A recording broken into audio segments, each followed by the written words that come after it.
on about positioning, right? Positioning is a kind of a perception that you built of your product with customer, right? So that's about perception. So how your customer would perceive you. Okay. How would you like your customer to be perceived, right? About your company, product, or as a person you, right? How you want to do that? Right?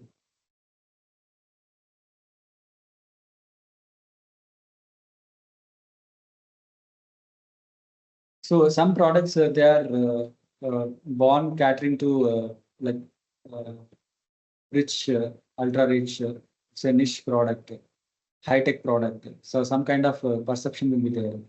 Some products they feel like okay, it's made for mass, all that. So that is about positioning. So where it is not by design, it is positioned like that because the customer segment that they wanted to talk and the product capabilities and the feature capabilities, right? If you see the list of them, by design, they are positioned in that way.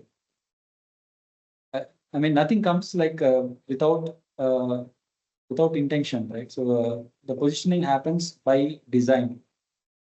Okay, you know the target audience whom you want to, where your strengths are getting connected with.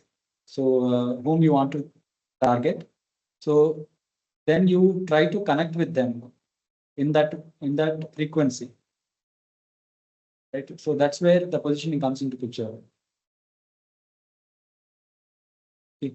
So product positioning, there are three key answers. One is identifying users, defining the problem, differentiating yourself from competitors.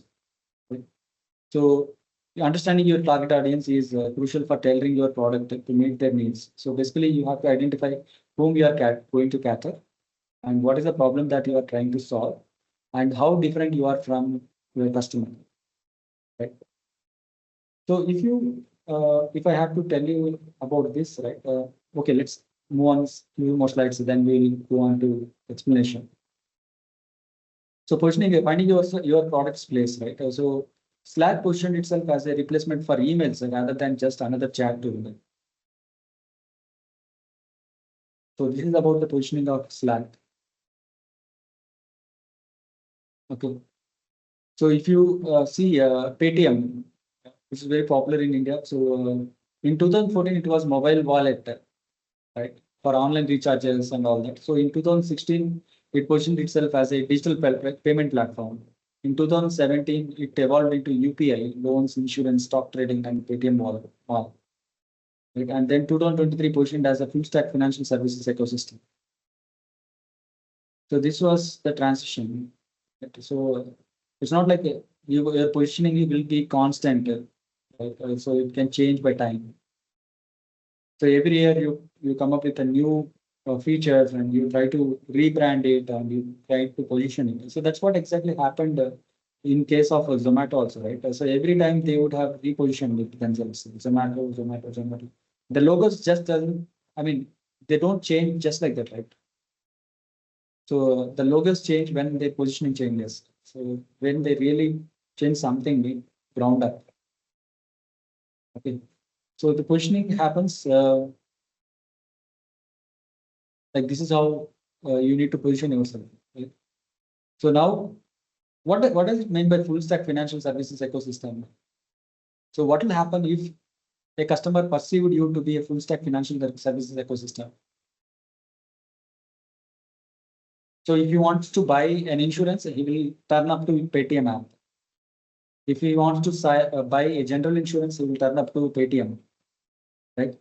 So if your positioning is just about UPI loans and if it was stuck at this point as a digital payment platform, if it had not moved forward, then he would never come to take his service, right?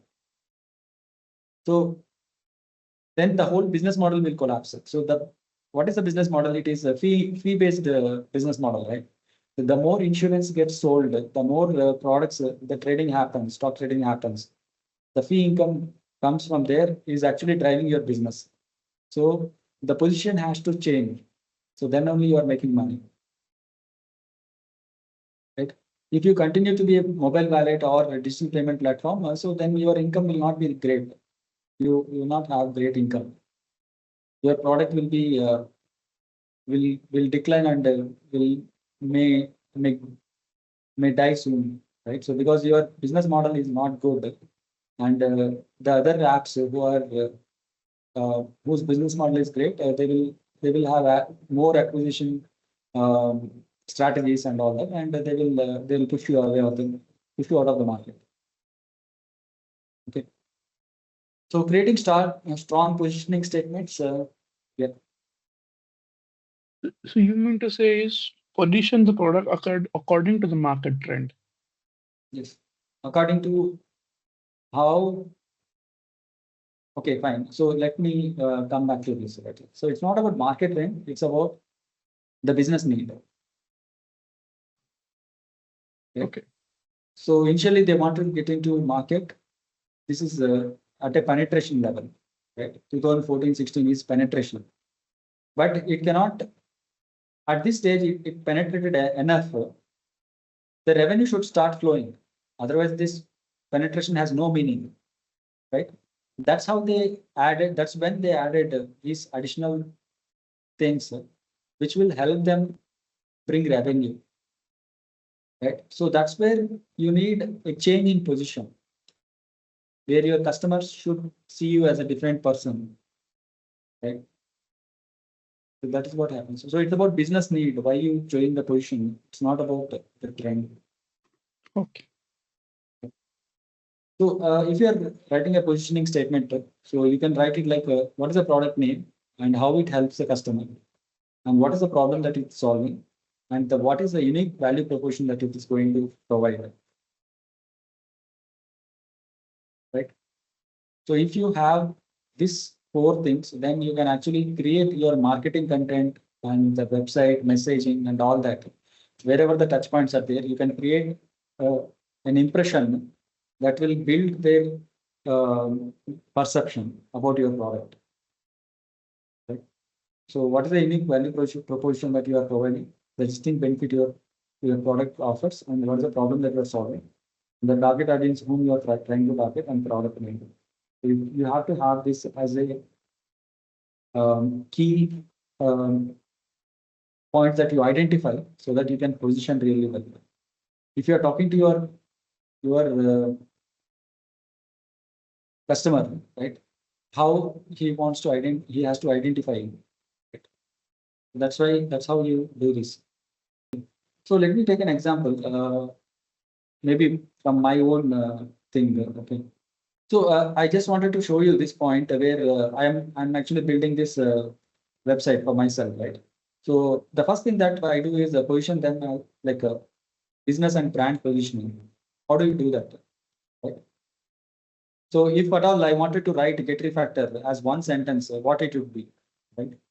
So it's about mindset shift required to take on growth in career. So likewise, okay, there will be like a when you are changing, navigating or whatever, right? So what is that one thing the customer should remember? Okay, that comes into picture. And then you get into a lot of things. So that's a different thing. But the major thing that I'm trying to talk to you is about positioning, right? Is it making sense or you understand by reality how it happens? Yes. Are we good? Yeah. Shall we move on? Yeah. Yeah. So if you look at the Netflix, right? Netflix provides on-demand streaming for entertainment lovers, offering a vast library of content anytime, anywhere.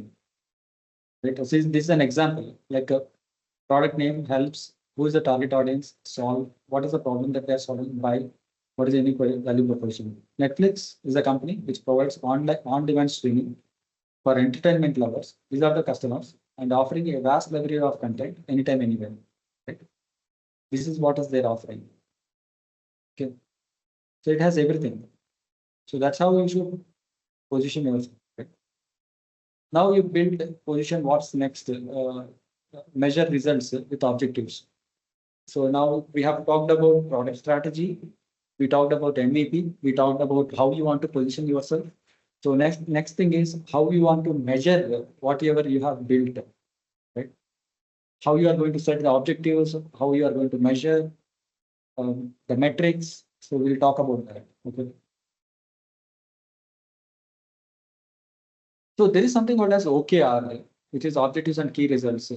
Okay. So I don't know if you have seen this. This is coming from 1972. The OKR term is coming from 1970s. Okay, objectives and key results.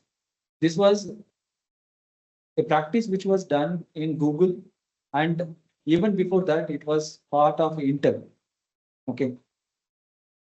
So the innovation and the execution and the products that were developed in 1970s by Intel and Google, right? So they're all by Intel actually.